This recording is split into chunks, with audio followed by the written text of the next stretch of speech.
bonsoir à tous. J'ai beaucoup de joie dans mon cœur que de pouvoir témoigner. Parce que si je suis ce que je suis, c'est une grâce de Dieu. Si je suis là ce soir, c'est parce que mon Dieu m'est fidèle.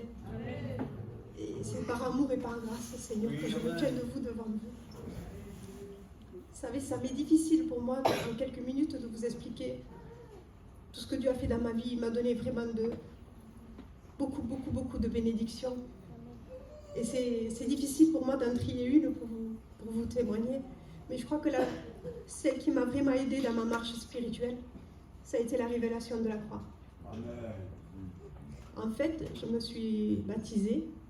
Ça s'est passé vraiment avec un esprit d'onction particulière. J'étais richement bénie ce jour-là.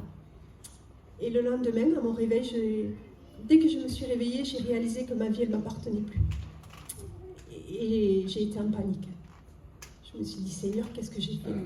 Je ne peux plus diriger ma vie comme bon me semble. Et j'étais pris de panique.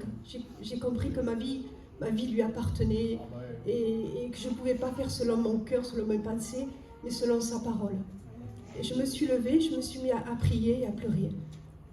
Et je lui ai dit, Seigneur, j'ai besoin de toi parce que sans toi, ça sera trop dur, je ne pourrai pas.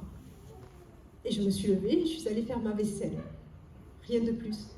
Et tout en faisant ma vaisselle, j'avais les yeux fermés. Et je chantais des cantiques. Je faisais la vaisselle avec les yeux fermés. Pas terrible, hein? Mais là, en chantant, avec mes yeux fermés, en louant Dieu, là, le Seigneur m'a fait grâce.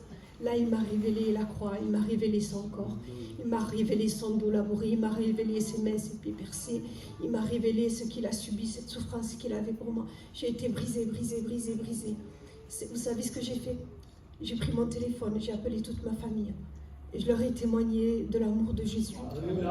Je leur ai dit, mais comment vous pouvez rester dans votre position avec ce que lui, il a fait pour nous? Ça a été tellement clair pour moi que plus jamais je n'ai douté du Seigneur. Plus jamais je me suis dit, c'est dur, l'évangile, c'est dur. Non, c'est pas dur l'évangile. C'est lui qui est monté sur la croix. C'est lui qui a tout accompli. C'est lui qui a porté mes iniquités, mes fardeaux. C'est lui qui a porté mon péché. Et de ce jour-là, je ne me suis plus dit que c'était dur l'évangile. Parce que c'est lui qui fait tout pour moi. C'est lui qui dirige. J'ai des hauts, j'ai des bas. Mais il est toujours là avec moi. C'est lui qui a plané les sentiers. C'est lui qui me tient fidèle. Je peux juste vous encourager, vraiment de faire une réelle rencontre avec lui, de lui faire confiance. On peut avoir des doutes, mais on sait à qui on croit et à qui on se confie. Si on lui demande, il est là et il agit. Je vous encourage vraiment à faire cette prière. Que Dieu vous bénisse.